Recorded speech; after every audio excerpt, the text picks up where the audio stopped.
রবীন্দ্রনাথ ঠাকুরের ৩ সঙ্গী গল্পগ্রন্থের অন্তর্গত ল্যাবরেটরির এখন দ্বিতীয় ভাগ। তার পরদিনে রেবতী ল্যাবরেটরিতে নির্দিষ্ট সময়ের অন্তত ২০ মিনিট আগে এসেই উপস্থিত। সোহিনী প্রস্তুত ছিল না। আটপৌড়ে কাপড়েই তাড়াতাড়ি চলে এলো ঘরে। রেবতী বুঝতে পারলে গলদ হয়েছে। বললে, আমার ঘড়িটা ঠিক চলছে না দেখছি। সোহিনী সংক্ষেপে বললে, নিশ্চয়। একসময় একটু কি শব্দ শুনে রেবতী মনে মনে চমকে উঠে দরজার দিকে তাকালে। সুখন বেহারাটা গ্লাস কেসের চাবি নিয়ে এলো ঘরে। সোহিনী জিজ্ঞাসা করলে, এক পেয়ালা চা আনিয়ে দেব কি? রেবতী ভাবলে বলা উচিত হ্যাঁ। বললে, দোষ কি? ও বেচারার চা অভ্যাস নেই। সর্দির আভাস দিলে বেলপাতা সিদ্ধ গরম জল খেয়ে থাকে। মনে মনে বিশ্বাস ছিল স্বয়ং নীলা আসবে পেয়ালা হাতে। সোহিনী জিজ্ঞাসা করলে, তুমি কি কড়া চা খাও? ও ফস করে বলে বসলো, হ্যাঁ।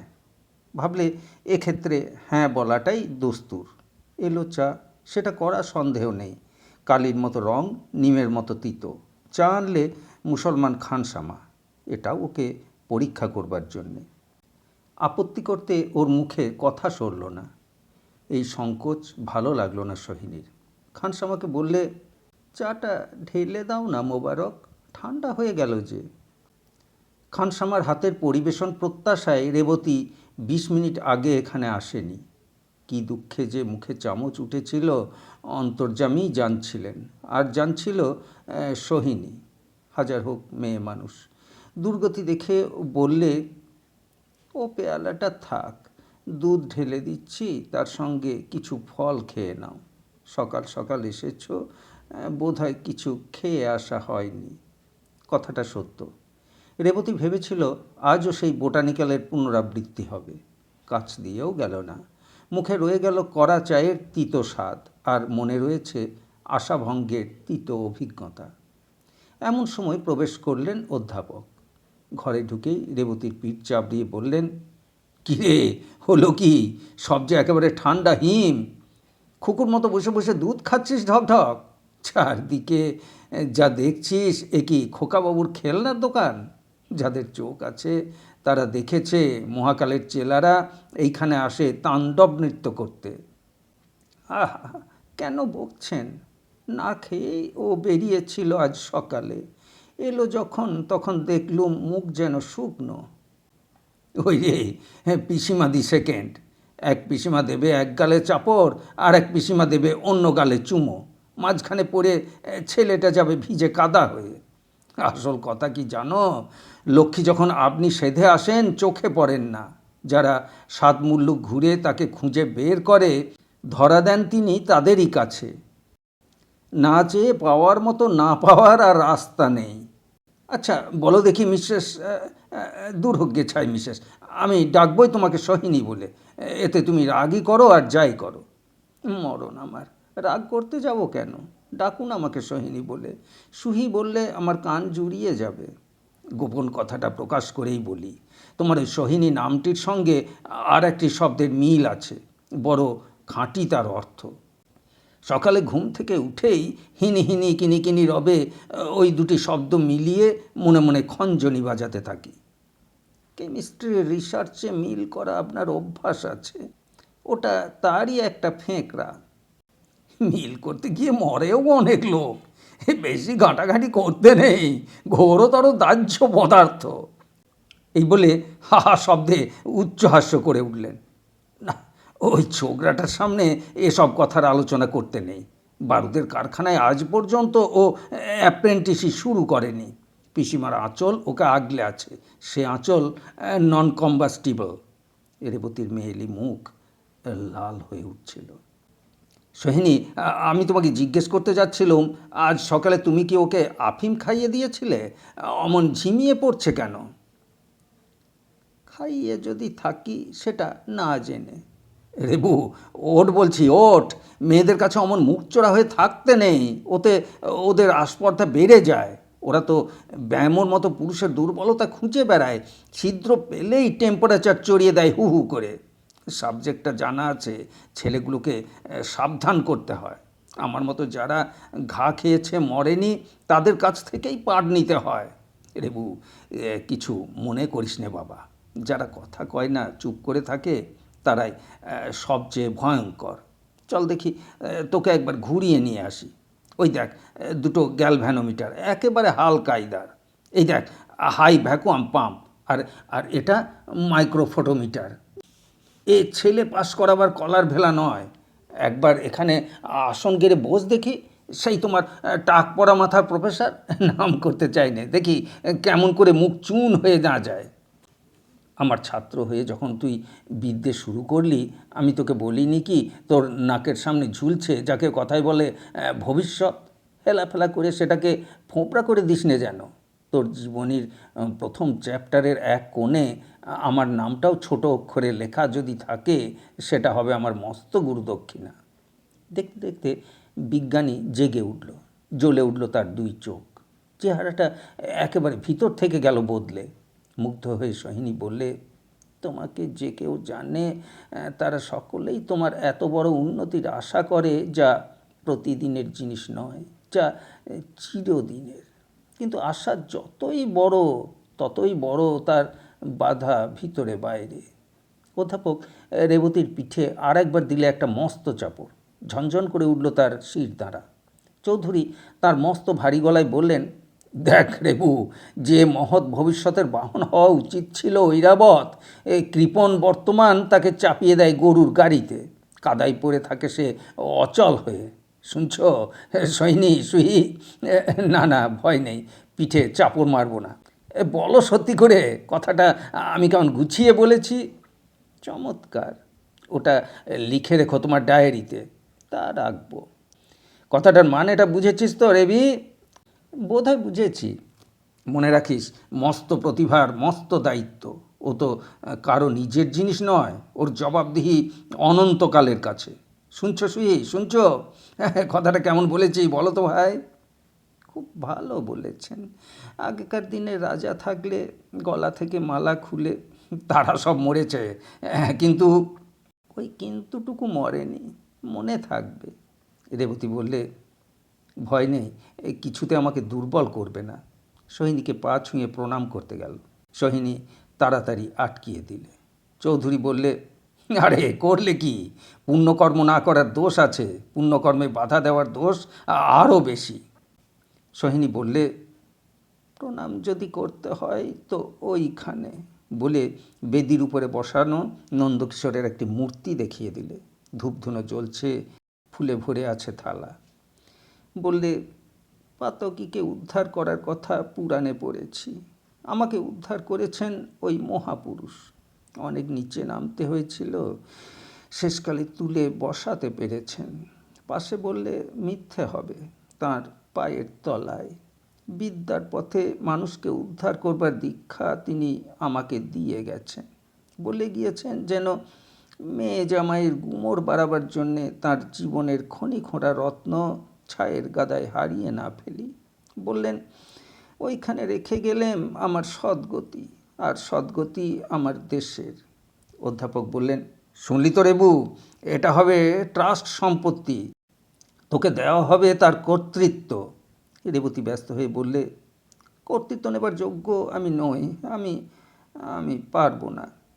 সোহিনী বললে, পারবে না? ছি, এ কি পুরুষের মতো কথা? রেবতী বললে, আমি চিরদিন পড়াশুনো করে এসেছি, এরকম কাজের ভার কখনো নিইনি। চৌধুরী বললেন, ডিম ফোটাবার আগে কখনো হাঁস সাঁতার দেয়নি, আজ তোমার ডিমের খোলা ভাঙবে। সোহিনী বললে, ভয় নেই তোমার, আমি তোমার সঙ্গে সঙ্গে থাকব। রেবতী আশ্বস্ত হয়ে চলে গেল। সোহিনী অধ্যাপকের মুখের দিকে চেয়ে রইল। চৌধুরী বললেন, জগতে বোকা অনেক রকম আছে, পুরুষ বোকা সকল বোকার সেরা। কিন্তু মনে রেখো, দায়িত্ব হাতে না পেলে দায়িত্বের যোগ্যতা জন্মায় না। একজোড়া হাত পেয়েছে মানুষ, তাই সে হয়েছে মানুষ। একজোড়া খুর পেলেই তার সঙ্গে সঙ্গে মোলবার যোগ্য লেজ আপনি গজিয়ে উঠত। তুমি কি রেবতীর হাতের বদলে খুর দেখতে পেয়েছ নাকি? না, আমার ভালো লাগছে না। মেয়ের হাতেই যারা মানুষ, কোনো কালে তাদের দুধে দাঁত ভাঙে না। কপাল আমার, আপনি থাকতে আমি আর কারো কথা কেন ভাবতে গেলুম। খুশি হলুম শুনে। একটুখানি বুঝিয়ে দাও কি গুণ আছে আমার। লোভ নেই আপনার একটুও। এ এ তো বড় নিন্দের কথা। লোভের মতো জিনিসকে লোভ করি নে, খুবই করি। মুখের কথা কেড়ে নিয়ে তার দুই গালে দুই চুমো দিয়ে সোহিনী সরে গেল। কোন খাতায় জমা হলো এটা সোহিনী? আপনার কাছে যে ঋণ পেয়েছি সে তো শোধ করতে পারি না, তারই সুদ দিচ্ছি। প্রথম দিন পেয়েছি একটি, আজ পেলুম দুটি। কেবলই বেড়ে চলবে নাকি? বাড়বে বই কি, চক্রবৃদ্ধির নিয়মে। চৌধুরী বললে, সোহিনী, তোমার স্বামীর শ্রাদ্ধে শেষকালে আমাকে পুরুত বানিয়ে দিলে। সর্বনাশ, এ কি কম দায়িত্ব? যার অস্তিত্ব হাতড়িয়ে পাওয়া যায় না তাকে খুশি করা, এ তো বাঁধা দস্তুরের দান দক্ষিণে নয় যে। আপনিও তো বাঁধা দস্তুরের গুরু ঠাকুর নন। আপনি যা করবেন সেটাই হবে পদ্ধতি। দানের ব্যবস্থা তৈরি করে রেখেছেন তো? কদিন ধরে ওই কাজই করেছি। দোকান বাজার কম ঘুরিনি। দান সামগ্রী সাজানো হয়ে গেছে নিচের বড় ঘরটাতে।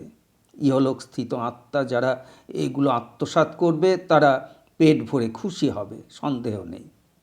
চৌধুরীর সঙ্গে নিচে গিয়ে সোহিনী দেখলে সায়েন্স পড়ুয়া ছেলেদের জন্যে নানা যন্ত্র, নানা মডেল, নানা দামি বই, নানা মাইক্রোস্কোপের স্লাইডস, নানা বায়োলজির নমুনা। প্রত্যেক সামগ্রীর সঙ্গে নাম ও ঠিকানা লেখা কার্ড।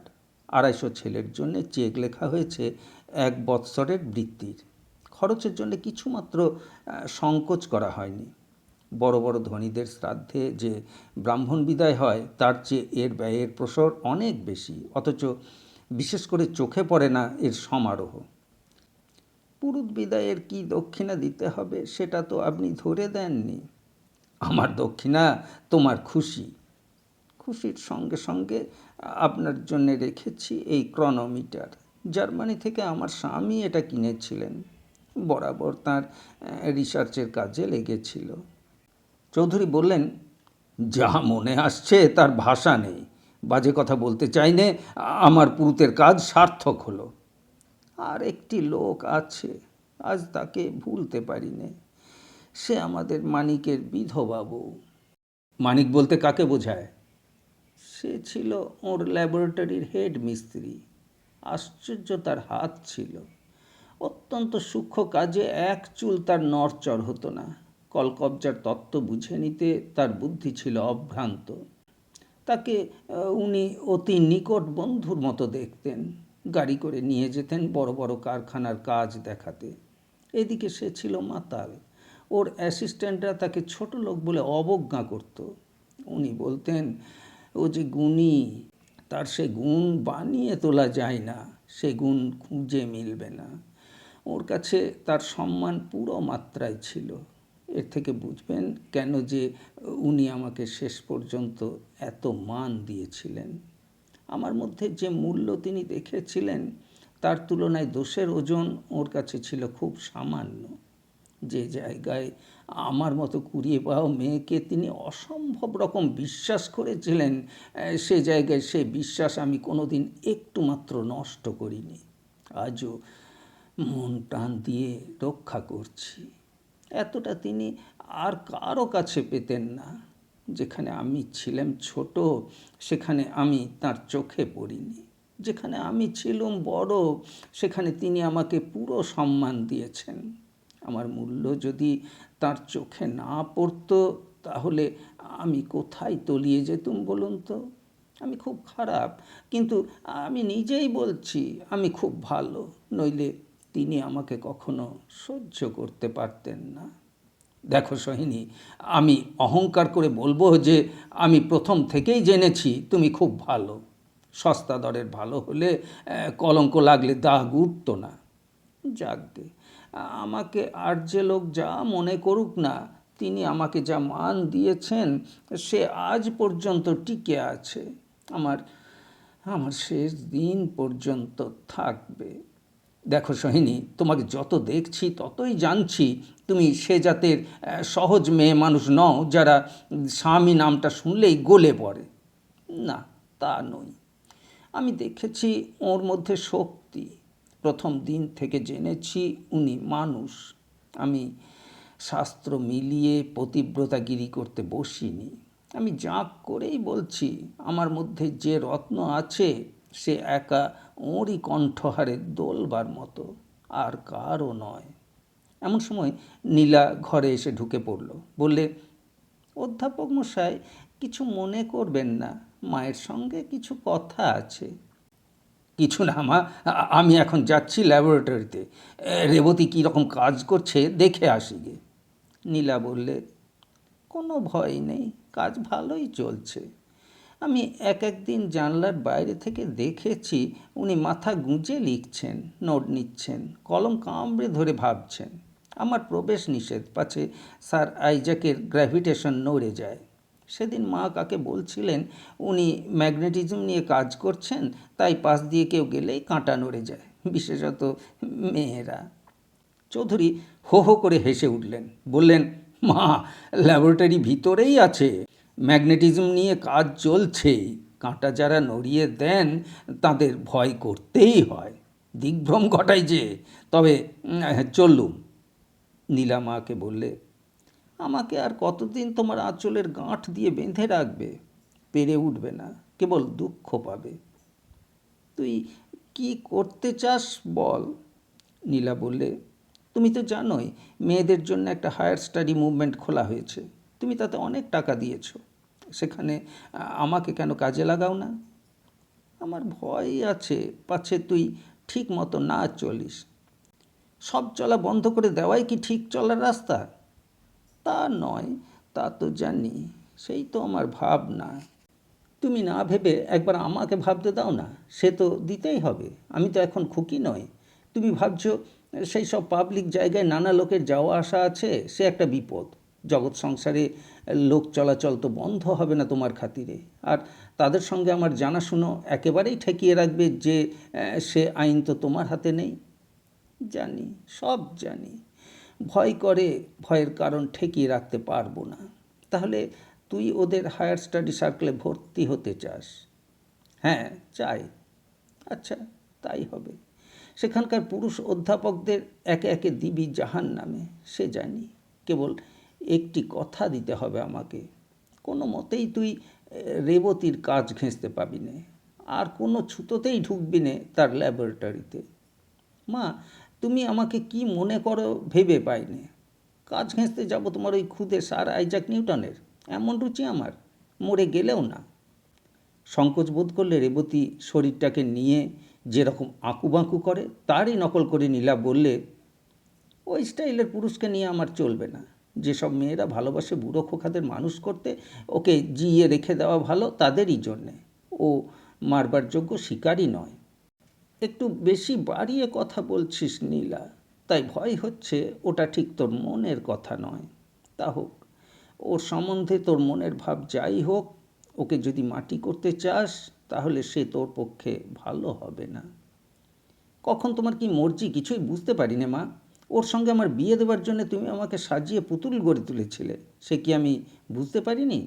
সেই জন্যেই কি তুমি আমাকে ওর বেশি কাছে আনাগোনা করতে বারণ করছো, পাছে চেনাশোনার ঘেঁষ লেগে পালিশ নষ্ট হয়ে যায়? দেখ নীলা, আমি তোকে বলে দিচ্ছি, তোর সঙ্গে ওর বিয়ে কিছুতেই হতে পারবে না। তাহলে আমি যদি মতিগড়ের রাজকুমারকে বিয়ে করি? ইচ্ছা হয় তো করিস, সুবিধে আছে, তার 3টে বিয়ে। আমার দায় অনেকটা হালকা হবে। আর সে মদ খেয়ে ঢলাঢলি করে নাইট ক্লাবে, তখন আমি অনেকটা ছুটি পাব। বেশ, সেই ভালো। রেবতীর সঙ্গে তোর বিয়ে হতে দেব না। কেন, তোমার স্যার আইজাক নিউটনের বুদ্ধি আমি ঘুলিয়ে দেব মনে করো?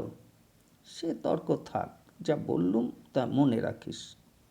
উনি নিজেই যদি হ্যাংলাপনা করেন, তাহলে এ পাড়া তাকে ছাড়তে হবে। তোর অন্নে তাকে মানুষ করিস, তোর বাপের তহবিল থেকে এক করিও সে পাবে না। সর্বনাশ। তাহলে নমস্কার স্যার আইজাক নিউটন। সেদিনকার পালা সংক্ষেপে এই পর্যন্ত। চৌধুরী মশাই, আর সবই চলছে ভালো, কেবল আমার মেয়ের ভাবনায় সুস্থির হতে পারছি না। ও যে কোন দিকে তাক করতে শুরু করেছে বুঝতে পারছি না। চৌধুরী বললেন, আবার ওর দিকে তাক করছে কারা, সেটাও একটা ভাববার কথা। হয়েছে কি, এরই মধ্যে রটে গেছে ল্যাবরেটরি রক্ষার জন্য তোমার স্বামী অগাধ টাকা রেখে গেছে। মুখে মুখে তার অঙ্কটা বেড়েই চলেছে।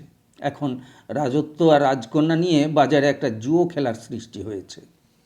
রাজকন্যাটি মাটির দরে বিকবে তা জানি, কিন্তু আমি বেঁচে থাকতে রাজত্ব সস্তায় বিকবে না। কিন্তু লোকের আমদানি শুরু হয়েছে। সেদিন হঠাৎ দেখি আমাদেরই অধ্যাপক মজুমদার ওরই হাত ধরে বেরিয়ে এলো সিনেমা থেকে। আমাকে দেখেই ঘাড় বেঁকিয়ে নিলে।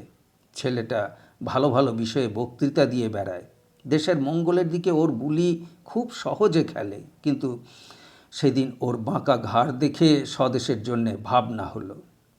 চৌধুরী মশাই, আগল ভেঙেছে। ভেঙেছে বই কি, এখন এই গরিবকেই নিজের ঘটিবাটি সামলাতে হবে। মরক লাগে লাগুক, আমার ভয় রেবতীকে নিয়ে। চৌধুরী বললেন, আপাতত ভয় নেই, খুব ডুবে আছে, কাজ করছে খুব চমৎকার। চৌধুরী মশাই, ওর বিপদ হচ্ছে সায়েন্সে ও যত বড় ওস্তাদি হোক, তুমি যাকে মেট্রিয়ার্কি বলো, সে রাজ্যের ও ঘোর আনাড়ি। সে কথা ঠিক, ওর একবারও টিকে দেওয়া হয়নি। ছোঁয়াচ লাগলে বাঁচানো শক্ত হবে।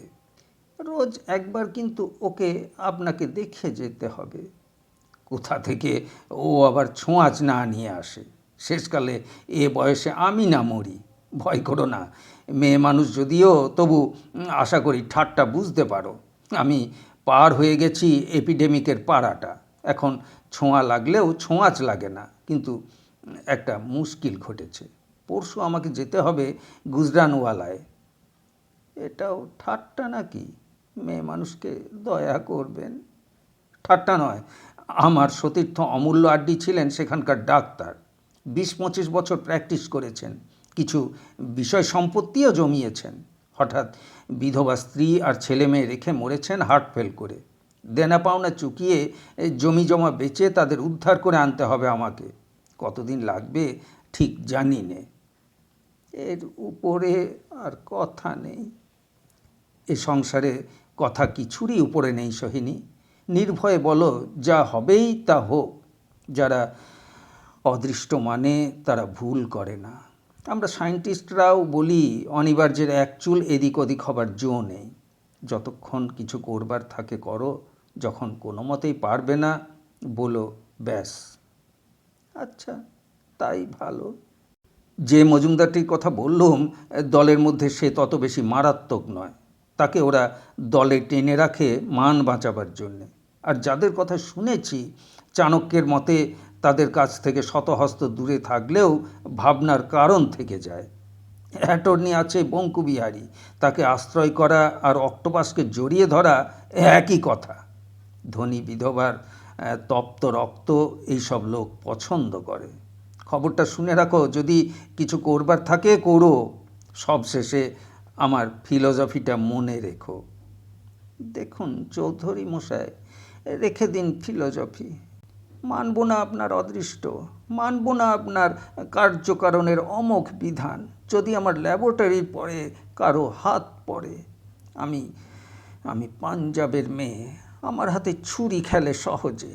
আমি খুন করতে পারি, তা সে আমার নিজের মেয়ে হোক, আমার জামাই পদের উমেদার হোক। ওর শাড়ির নিচে ছিল কোমরবন্ধে লুকোনো। তার থেকে ধাঁ করে এক ছুরি বের করে আলোয় ঝলক খেলিয়ে দিয়ে গেল। বললে, তিনি আমাকে বেছে নিয়েছিলেন। আমি বাঙালির মেয়ে নই। ভালোবাসা নিয়ে কেবল চোখের জল ফেলে কান্নাকাটি করি নে। ভালোবাসার জন্যে প্রাণ দিতে পারি, প্রাণ নিতে পারি।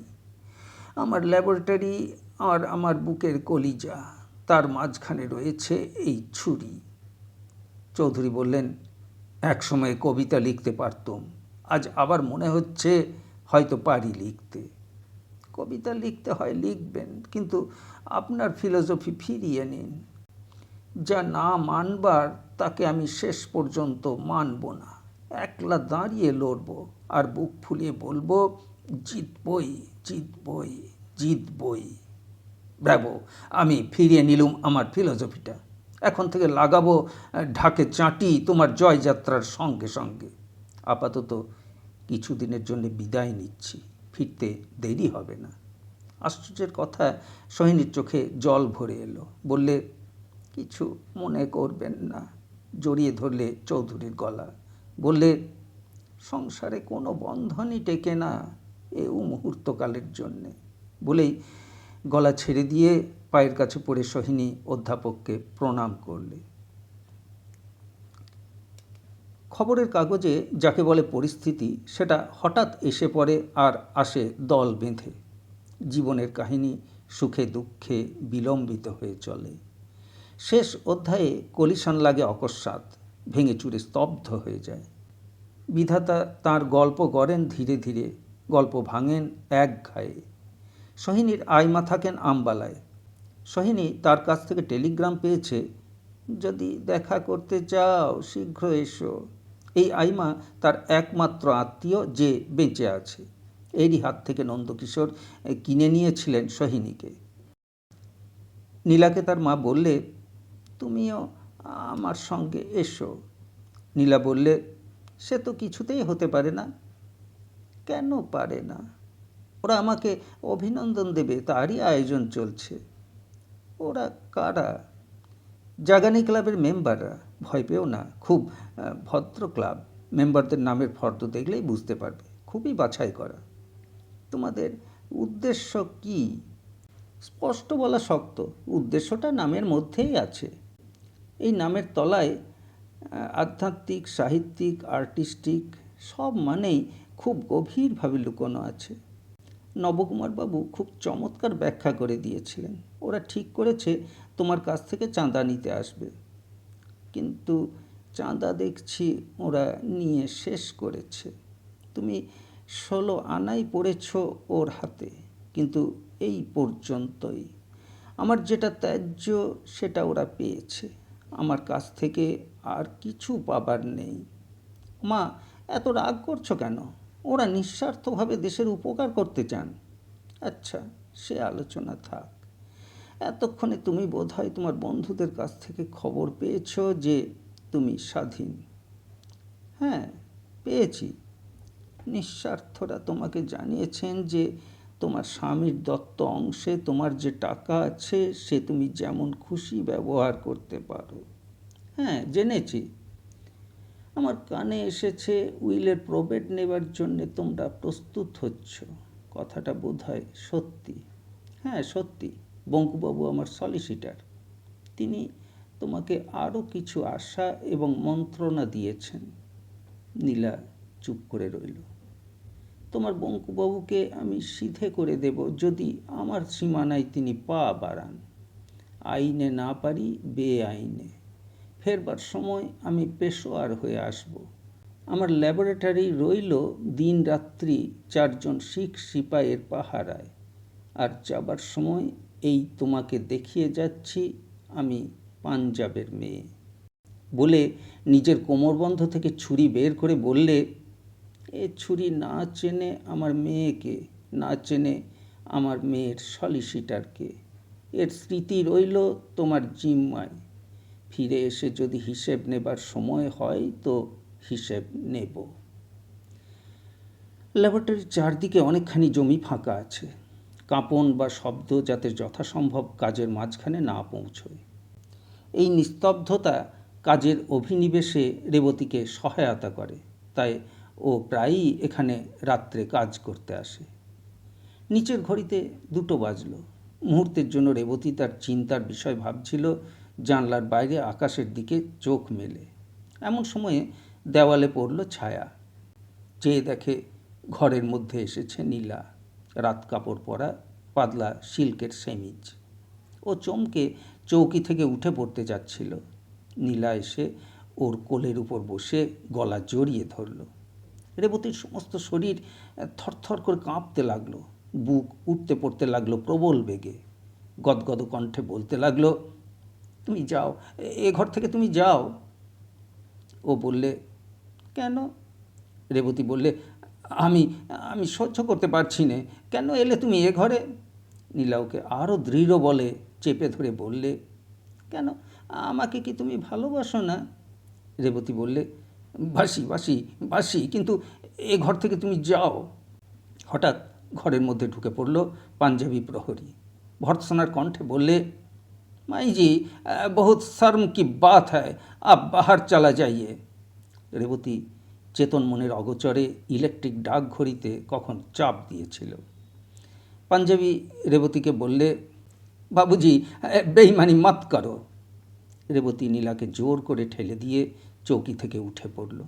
দারোয়ান ফের নীলাকে বললে, अब बाहर चला जाइए, नहीं तो মনিব को হুকুম তামিল করেগা, অর্থাৎ জোর করে অপমান করে বের করে দেবে। বাইরে যেতে যেতে নীলা বললে, শুনছেন স্যার আইজাক নিউটন, কাল আমাদের বাড়িতে আপনার চায়ের নেমন্তন্ন, ঠিক 4:45 সময়। শুনতে পাচ্ছেন না, অজ্ঞান হয়ে পড়েছেন? বলে একবার তার দিকে ফিরে দাঁড়ালে।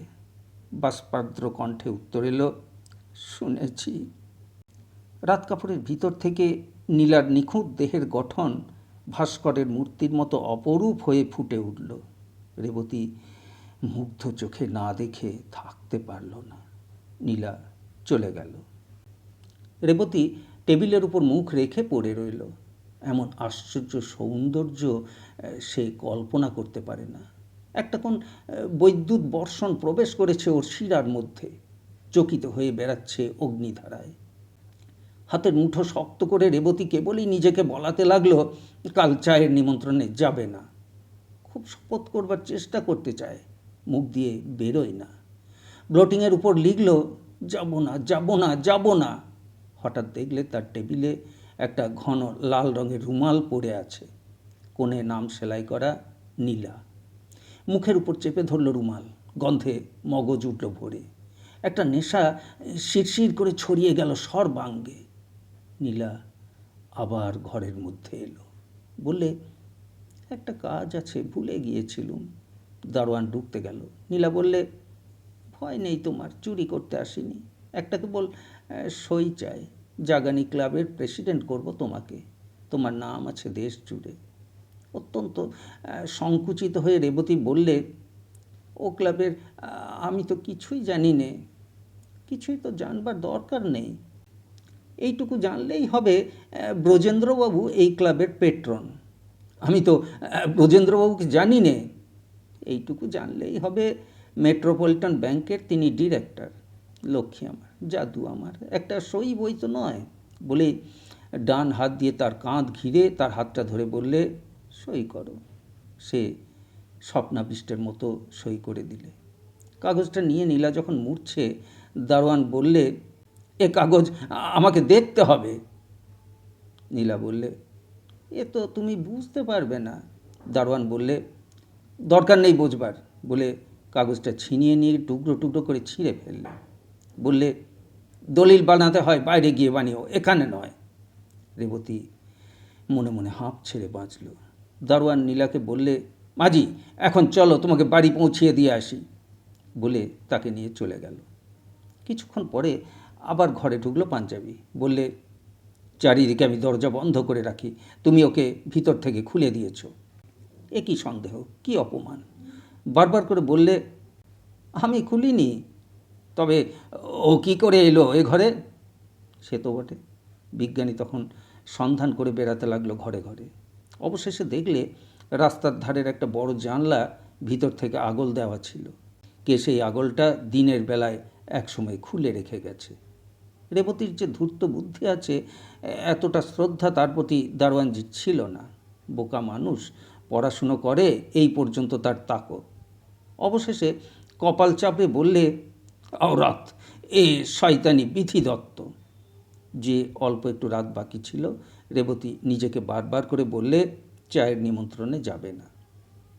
কাক ডেকে উঠল, রেবতী চলে গেল বাড়িতে।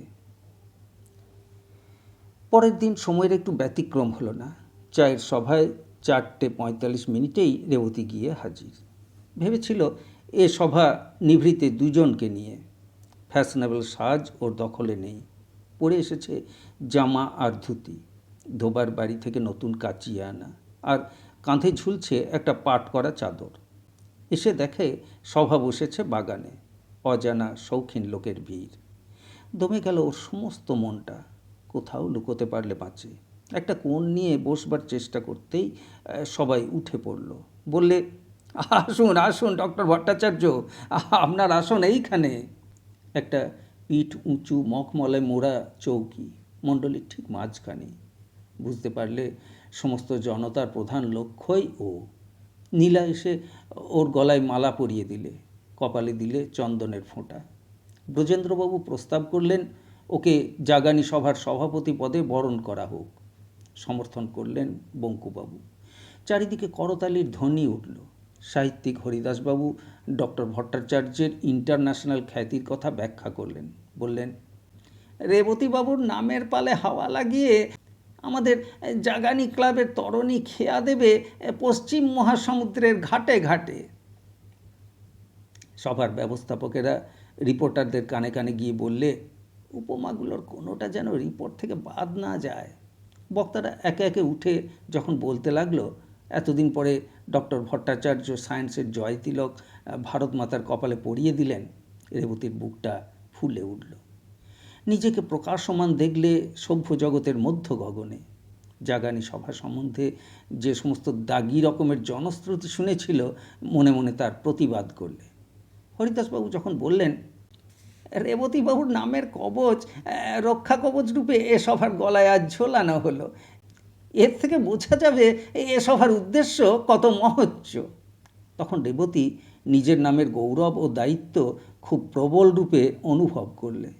ওর মন থেকে সংকোচের খোলসটা খসে পড়ে গেল। মেয়েরা মুখের থেকে সিগারেট নামিয়ে ঝুঁকে পড়ল ওর চৌকির উপর। মধুর হাস্যে বললে, বিরক্ত করছি আপনাকে, কিন্তু একটা অটোগ্রাফ দিতেই হবে। রেবতীর মনে হলো এতদিন সে যেন একটা স্বপ্নের মধ্যে ছিল। স্বপ্নের গুটি গাছে খুলে প্রজাপতি বেরিয়ে পড়েছে। একে একে লোক বিদায় হলো। নীলা রেবতীর হাত চেপে ধরে বললে, আপনি কিন্তু যাবেন না। জ্বালাময় মদ ঢেলে দিলে ওর শিরার মধ্যে। দিনের আলো শেষ হয়ে আসছে। লতাবিতানের মধ্যে সবুজ প্রদোষের অন্ধকার। বেঞ্চির উপরে দুজনে কাছাকাছি বসল। নিজের হাতের উপরে রেবতীর হাত তুলে নিয়ে নীলা বললে, ডক্টর ভট্টাচার্য, আপনি পুরুষ মানুষ হয়ে মেয়েদের অত ভয় করেন কেন? রেবতী স্পর্ধা ভরে বললে, ভয় করি? কখনো না। আমার মাকে আপনি ভয় করেন না? ভয় কেন করব? শ্রদ্ধা করি। আমাকে? নিশ্চয়ই ভয় করি। সেটা ভালো খবর। মা বলেছেন কিছুতেই আপনার সঙ্গে আমার বিয়ে দেবেন না। তাহলে আমি আত্মহত্যা করব? কোনো বাধা আমি মানব না। আমাদের বিয়ে হবেই হবে।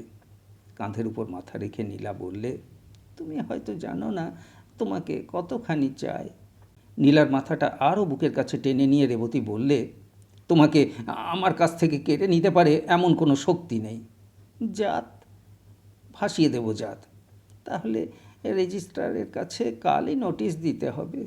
কালই দেব, নিশ্চয়ই দেব। রেবতী পুরুষের তেজ দেখাতে শুরু করেছে। পরিণামটা দ্রুতবেগে ঘনিয়ে আসতে লাগল। আইমার পক্ষাঘাতের লক্ষণ দেখা দিয়েছে। মৃত্যুর আশঙ্কা আসন্ন। যে পর্যন্ত মৃত্যু না হয় সোহিনীকে তিনি কিছুতেই ছাড়বেন না। এই সুযোগটাকে দুহাত দিয়ে আঁকড়ে ধরে নীলার উন্মত্ত যৌবন আলোড়িত হয়ে উঠেছে। পাণ্ডিত্যের চাপে রেবতীর পৌরুষের স্বাদ ফিকে হয়ে গেছে। তাকে নীলার যথেষ্ট পছন্দ নয়, কিন্তু ওকে বিবাহ করা নিরাপদ। বিবাহোত্তর উশৃঙ্খলতায় বাধা দেবার জোর তার নেই। শুধু তাই নয়, ল্যাবরেটরির সঙ্গে যে লোভের বিষয় জড়ানো আছে তার পরিমাণ প্রভূত। ওর হিতৈষীরা বলে, ল্যাবরেটরির ভার নেবার যোগ্যতর পাত্র কোথাও মিলবে না রেবতীর চেয়ে। সোহিনী কিছুতেই ওকে হাতছাড়া করবে না। এই হচ্ছে বুদ্ধিমানদের অনুমান। এদিকে সহযোগীদের ধিক্কার শিরোধার্য করে রেবতী জাগানি ক্লাবের অধ্যক্ষতার সংবাদ ঘোষণা করতে দিলে সংবাদপত্রে। নীলা যখন বলতো, ভয় লাগছে বুঝি, ও বলতো, আমি কেয়ার করি নে। ওর পৌরুষ সম্বন্ধে সংশয় মাত্র না থাকে এই জেদ ওকে পেয়ে বসল। বললে, এডিংটনের সঙ্গে চিঠিপত্র চলে আমার। একদিন এই ক্লাবে আমি তাকে নিমন্ত্রিত করে আনব। ক্লাবের মেম্বাররা বললে, ধন্য। রেবতীর আসল কাজ গেছে বন্ধ হয়ে, ছিন্ন হয়ে গেছে ওর সমস্ত চিন্তা সূত্র। মন কেবলই অপেক্ষা করছে নীলা কখন আসবে। হঠাৎ পিছন থেকে ধরবে ওর চোখ টিপে, চৌকির হাতার উপর বসে বাঁ হাতে ধরবে ওর গলা জড়িয়ে। নিজেকে এই বলে আশ্বাস দিচ্ছে ওর কাজটা যে বাধা পেয়েছে সেটা ক্ষণিক, একটু সুস্থির হলেই ভাঙার মুখে আবার জোড়া লাগবে। সুস্থির হবার লক্ষণ আশু দেখা যাচ্ছে না। ওর কাজের ক্ষতিতে পৃথিবীর কোনো ক্ষতি হচ্ছে নীলার মনের এক কোণেও সে শঙ্কা নেই। সমস্তটাকে সে প্রহসন মনে করে। দিনের পর দিন কেবলই জড়িয়ে যাচ্ছে। জাগানি সভা ওকে ছেঁকে ধরেছে, ওকে ঘোরতর পুরুষ মানুষ বানিয়ে তুলছে। এখনও অকথ্য মুখ থেকে বেরোয় না, কিন্তু অশ্রাব্য শুনলে জোর করে হাসতে থাকে। ডক্টর ভট্টাচার্য ওদের খুব একটা মজার জিনিস হয়ে উঠেছে। মাঝে মাঝে রেবতীকে ঈর্ষায় কামড়িয়ে ধরে। ব্যাংকের ডিরেক্টরের মুখের চুরুট থেকে নীলা চুরুট ধরায়। এর নকল করা রেবতীর অসাধ্য। চুরুটের ধোঁয়া গলায় গেলে ওর মাথা ঘুরে পড়ে, কিন্তু এই দৃশ্যটা ওর শরীর মনকে আরও অসুস্থ করে তোলে। তাছাড়া নানা রকমের ঠেলাঠেলি টানাটানি যখন চলতে থাকে ও আপত্তি না জানিয়ে থাকতে পারে না। নীলা বলে, এই দেহটার পরে আমাদের তো কোনো মোহ নেই, আমাদের কাছে এর দাম কিসের? আসল দামি জিনিস ভালোবাসা, সেটা কি বিলিয়ে ছড়িয়ে দিতে পারি? বলে চেপে ধরে রেবতীর হাত। রেবতী তখন অন্যদের অভাজন বলেই মনে করে, ভাবে ওরা ছোবড়া নিয়েই খুশি, শ্বাসটা পেল না। ল্যাবরেটরির দ্বারের বাইরে দিন রাত পাহারা চলছে, ভিতরে ভাঙা কাজ পড়ে রয়েছে, কারও দেখা নেই। ড্রয়িং রুমে সোফায় পা দুটো তুলে কুশনে হেলান দিয়ে নীলা, মেঝের উপরে নীলার পায়ের কাছে ঠেস দিয়ে বসে আছে রেবতী। হাতে রয়েছে লেখন ভরা ফুল স্ক্যাপ। রেবতী মাথা নেড়ে বললে, ভাষায় কেমন যেন বেশি রং ফলানো হয়েছে, এতটা বাড়িয়ে বলা লেখা পড়তে লজ্জা করবে আমার। ভাষার তুমি মস্ত সমজদার কি না, এ তো কেমিস্ট্রি ফর্মুলা নয়, খুঁতখুঁত করো না, মুখস্থ করে যাও। জানো, এটা লিখেছেন আমাদের সাহিত্যিক প্রমোদারঞ্জনবাবু। ওই সব মস্ত মস্ত সেন্টেন্স আর বড় বড় শব্দগুলো মুখস্থ করা আমার পক্ষে ভারী শক্ত হবে। ভারী তো শক্ত, তোমার কানের কাছে আউড়ে আউড়ে আমার তো সমস্তটা মুখস্থ হয়ে গেছে। আমার জীবনের সর্বোত্তম শুভ মুহূর্তে জাগানি সভা আমাকে যে অমরাবতীর মন্দার মাল্যে সমলঙ্কৃত করিলেন, গ্র্যান্ড, তোমার ভয় নেই, আমি তো তোমার কাছেই থাকবো, আস্তে আস্তে তোমাকে বলে দেব। আমি বাংলা সাহিত্য ভালো জানি নে, কিন্তু আমার কেমন মনে হচ্ছে সমস্ত লেখাটা যেন আমাকে ঠাট্টা করছে। ইংরেজিতে যদি বলতে দাও কত সহজ হয়। Dear friends, allow me to offer you my heartiest thanks for the honor you have conferred upon me on behalf of the Jagani Club, the Great Awakener ইত্যাদি। এমন দুটো সেন্টেন্স বললেই ব্যাস। সে হচ্ছে না, তোমার মুখে বাংলা যে খুব মজার শোনাবে। ওই যেখানটাতে আছে, হে বাংলাদেশের তরুণ সম্প্রদায়, হে স্বাতন্ত্র্য সঞ্চালন রথের সারথি, হে ছিন্ন শৃঙ্খল পরিকীর্ণ রথে অগ্রণীবৃন্দ। যাই বলো, ইংরেজিতে কি হবার জো আছে? তোমারও তো বিজ্ঞান বিশারদের মুখে শুনলে তরুণ বাংলা সাপের মতো ফনা দুলিয়ে নাচবে। এখনও সময় আছে, আমি পড়িয়ে নিচ্ছি। গুরুভার দীর্ঘ দেহকে সিঁড়ির উপর দিয়ে সশব্দে বহন করে সাহেবী পোশাকে ব্যাংকের ম্যানেজার ব্রজেন্দ্র হালদার মজমজ শব্দে এসে উপস্থিত। বলে, না, হে অসহ্য, যখনই আসি নীলাকে দখল করে বসে আছো, কাজ নেই কর্ম নেই, নীলিকে তফাত করে রেখেছো আমাদের কাছ থেকে কাঁটা গাছের বেড়ার মতো। রেবতী সংকুচিত হয়ে বললে, আজ আমার একটু বিশেষ কাজ আছে, তাই। কাজ তো আছে, সেই ভরসাতেই তো এসেছিলাম। আজ তুমি মেম্বারদের নেমন্তন্ন করেছো, ব্যস্ত থাকবে মনে করে অফিসে যাবার আগে 7 ঘন্টাটা সময় করে নিয়ে তাড়াতাড়ি এসেছি। এসেই শুনছি এখানেই উনি পড়েছেন কাজে বাঁধা। আশ্চর্য, কাজ না থাকলে এইখানেই ওর ছুটি, আবার কাজ থাকলে এইখানেই ওর কাজ। এমন নাছোড়বান্দার সঙ্গে আমরা কেজো লোকেরা পাল্লা দিই কী করে? Nili, is it fair? Nila বললে, ডক্টর ভট্টাচার্যের দোষ হচ্ছে উনি আসল কথাটা জোর করে বলতে পারেন না। উনি কাজ আছে বলে এসেছেন, এটা বাজে কথা। না এসে থাকতে পারেন না বলেই এসেছেন, এটাই একটা শোনবার মতো কথা আর সত্যি কথা। আমার সমস্ত সময় উনি দখল করেছেন ওর জেদের জোরে। এই তো ওর পৌরুষ। তোমাদের সবাইকে ওই বাঙালের কাছে হার মানতে হলো। আচ্ছা, ভালো, তাহলে আমাদেরও পৌরুষ চালাতে হবে। এখন থেকে জাগানি ক্লাব মেম্বাররা নারী হরণের চর্চা শুরু করবে, জেগে উঠবে পৌরাণিক যুগ। নীলা বললে, বেশ শুনতে লাগছে। নারী হরণ পানিগ্রহণের চেয়ে ভালো, কিন্তু পদ্ধতিটা কী রকম? হালদার বললে, দেখিয়ে দিতে পারি। এখনই? হ্যাঁ হ্যাঁ, এখনই বলেই সোফা থেকে নীলাকে আর কোলা করে তুলে নিলে। নীলা চিৎকার করে হেসে ওর গলা জড়িয়ে ধরলে। রেবতীর মুখ অন্ধকার হয়ে উঠল। ওর মুশকিল এই যে অনুকরণ করবার কিংবা বাধা দেবার মতো গায়ের জোর নেই। ওর বেশি করে রাগ হতে লাগলো নীলার পরে। এই অসভ্য গোয়ারদের প্রশ্রয় দেয় কেন? হালদার বললে, গাড়ি তৈরি আছে, তোমাকে নিয়ে চললুম ডায়মন্ড হারবারে। আজ সন্ধ্যের ভোজে ফিরিয়ে এনে দেব। ব্যাংকে কাজ ছিল, সেটা যাগ্যে চুলোয়। একটা সৎ কার্য করা হবে। ডাক্তার ভট্টাচার্যকে নির্জনে কাজ করবার সুবিধে করে দিচ্ছি। তোমার মতো অত বড় ব্যাঘাতকে সরিয়ে নিয়ে যাওয়াই ভালো। এজন্য উনি আমাকে ধন্যবাদ দেবেন। রেবতী দেখলে নীলার ছটফট করবার কোনো লক্ষণ দেখা গেল না। নিজেকে সে ছাড়িয়ে নেবার চেষ্টা মাত্র করলে না, যেন বেশ আরামে ওর বক্ষ আশ্রয় করে রইল। ওর গলা জড়িয়ে রইল বিশেষ একটা আসক্তভাবে। যেতে যেতে বললে, ভয় নেই বিজ্ঞানী সাহেব, এটা নারী হরণের রিহার্সাল মাত্র। লঙ্কা পারে যাচ্ছি নে, ফিরে আসবো তোমার নেমন্তন্নে। রেবতী ছিঁড়ে ফেললে সেই লেখাটা। হালদারের বাহুর জোর এবং অসংকুচিত অধিকার বিস্তারে নিজের বিদ্যাভিমান ওর কাছে আজ বৃথা হয়ে গেল। আজ সান্ধ্যভোজ একটা নামজাদা রেস্তোরাঁতে। নিমন্ত্রণকর্তা স্বয়ং রেবতী ভট্টাচার্য, তার সম্মানিত পার্শ্ববর্তী নীলা। সিনেমার বিখ্যাত নটি এসেছে গান গাইতে। টোস্ট প্রপোজ করতে উঠেছে বঙ্কুবিহারী।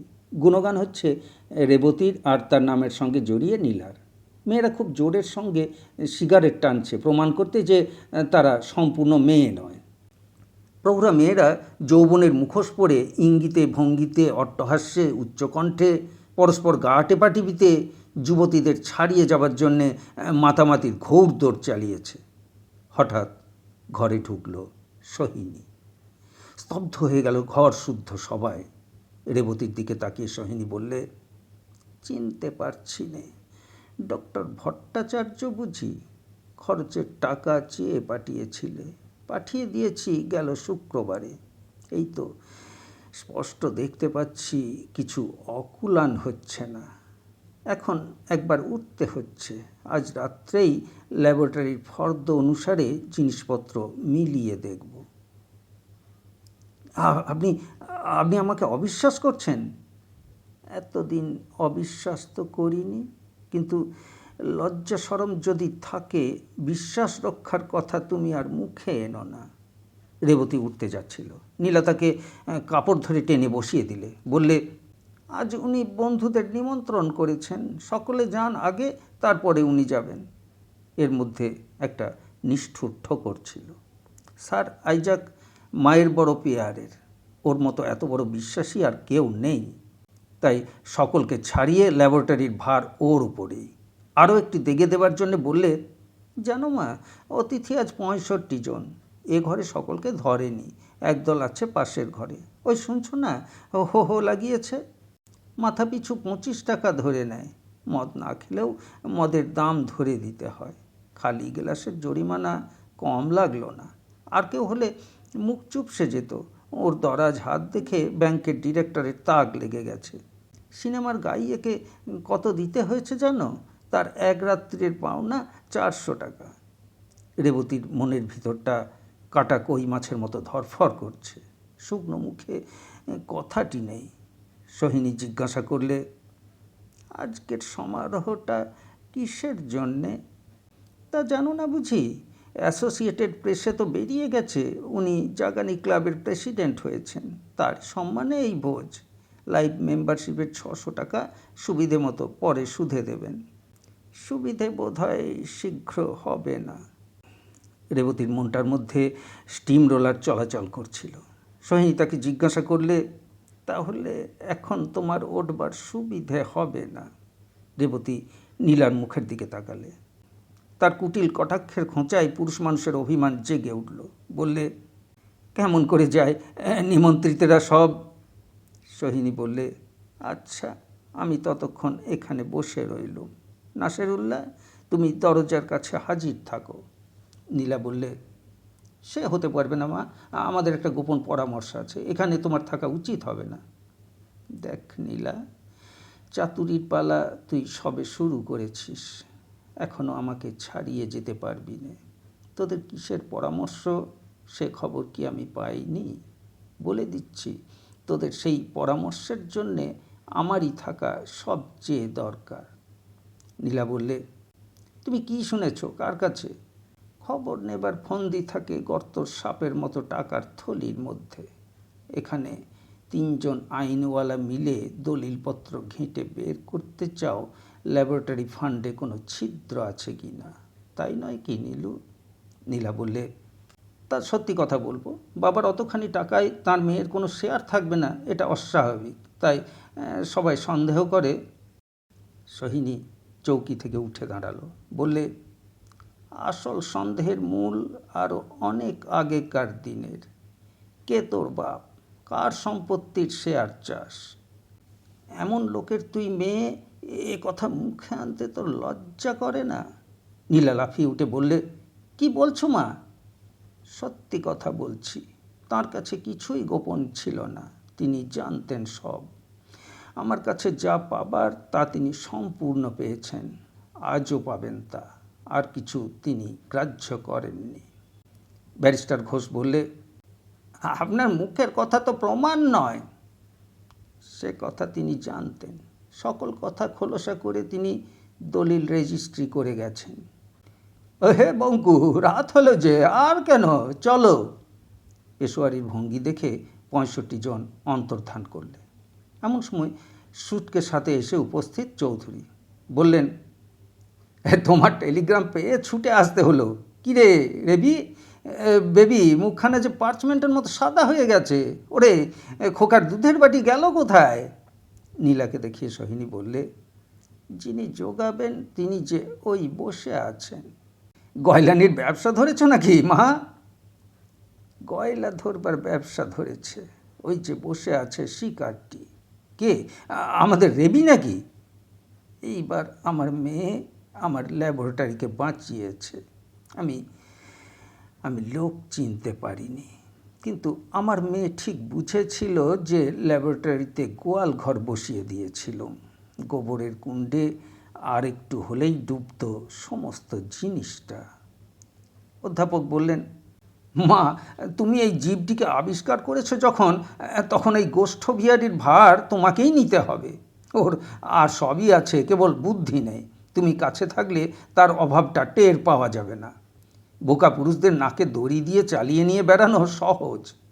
নীলা বললে, কি গো স্যার আইজাক নিউটন, রেজিস্ট্রি অফিসে নোটিশ তো দেওয়া হয়েছে, ফিরিয়ে নিতে চাও নাকি? বুক ফুলিয়ে রেবতী বললে, মরে গেলেও না। বিয়েটা হবে তাহলে অশুভ লগ্নে? হবেই, নিশ্চয় হবে। সোহিনী বললে, কিন্তু ল্যাবরেটরি থেকে শত হস্ত দূরে। অধ্যাপক বললেন, মা নীলু, ও বোকা কিন্তু অক্ষম নয়। ওর নেশাটা কেটে যাক, তারপরে ওর খোরাকের জন্যে বেশি ভাবতে হবে না। স্যার আইজ্যাক, তাহলে কিন্তু তোমার কাপড় চোপড়গুলো একটু ভদ্র রকমের বানাতে হবে, নইলে তোমার সামনে আমাকে আবার ঘোমটা ধরতে হবে।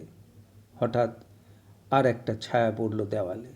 পিসিমা এসে দাঁড়ালেন, বললেন, রেবি, চলে আয়। সুরসুর করে রেবতী পিসিমার পিছন পিছন চলে গেল, একবার ফিরেও তাকালো না।